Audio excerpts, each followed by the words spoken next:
Lyca production Subaskaran மற்றும் red Jain movies தயாரிப்பில் உலகநாயகன் கமல்ஹாசன் நடிப்பில் பிரம்மாண்ட இயக்குனர் சங்கர் இயக்கத்தில் இந்தியன் 2 உலகமெங்கும் வெற்றி நடை போடுகிறது.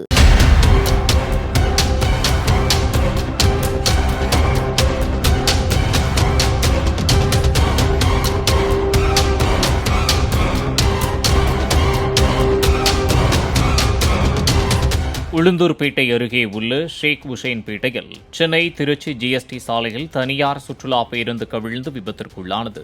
சாலை அமைக்கும் பணிக்காக நின்று கொண்டிருந்த லாரி மீது மோதாமல் இருக்க பேருந்தை திருப்பிய போது விபத்து நேரிட்டுள்ளது.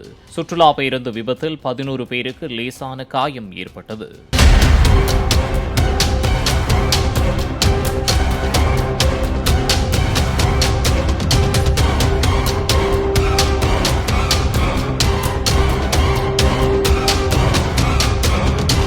லைகா புரொடக்ஷன் சுபாஸ்கரன் மற்றும் ரெட் ஜெயின் மூவிஸ் தயாரிப்பில் உலகநாயகன் கமல்ஹாசன் நடிப்பில் பிரம்மாண்ட இயக்குனர் சங்கர் இயக்கத்தில் இந்தியன் 2 உலகமெங்கும் வெற்றி நடை போடுகிறது.